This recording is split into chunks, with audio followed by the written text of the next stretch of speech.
And we also sat down with our political analyst, Joe Heim from UW-La Crosse, to talk about some of the big issues facing the state legislature this year.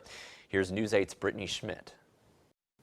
The new year is going to be a big year for politics in Wisconsin. With many items already on the agenda, UW-La Crosse's political science professor Joe Heim joins us now to talk about the major political storylines going into 2015.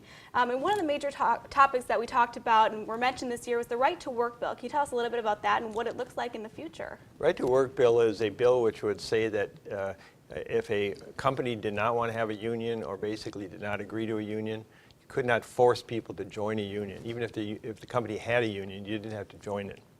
What it means basically is that a closed shop is a term that they often use. It means that if you want to work for a particular company and they have a union, you must join it.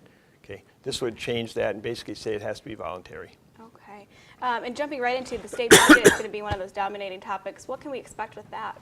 Well, that's going to be the dominant story probably of the spring because the state budget usually is a huge package of all sorts of stuff. So a lot of the controversial things will be shoved into the state budget. At least that's the way it's done in the past.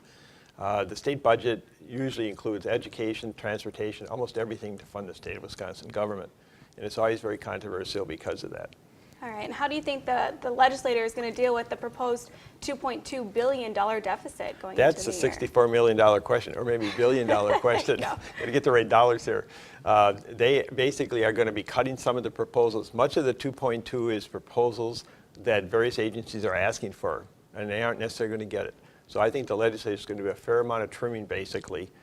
They may, in fact, do some tax reforms as well. By the way, the governor is talking about trying to lower property taxes in the state. That will be part of that, basically.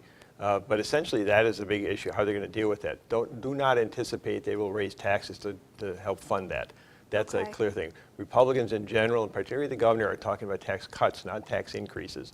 Now, if, in fact, the state's economy does well or does better in the next 2 years, that will take, frankly, a lot of the 2.2 off the table as well. Okay, and continuing with the budget chat, the transportation fund, what are we going to hear with?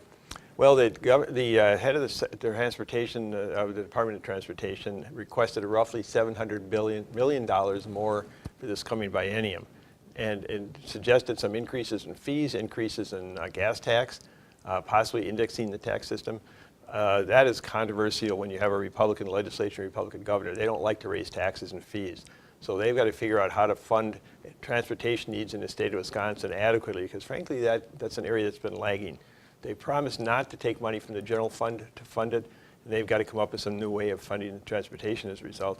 And that's going to be extremely controversial this spring. All right. Thank you so much, Joe, for the preview going into 2015. Sure. Mike, we'll send it back to you. Thanks, Brittany. And Governor Walker says the first order of business for the state legislature will be passing what he calls a new school accountability measure.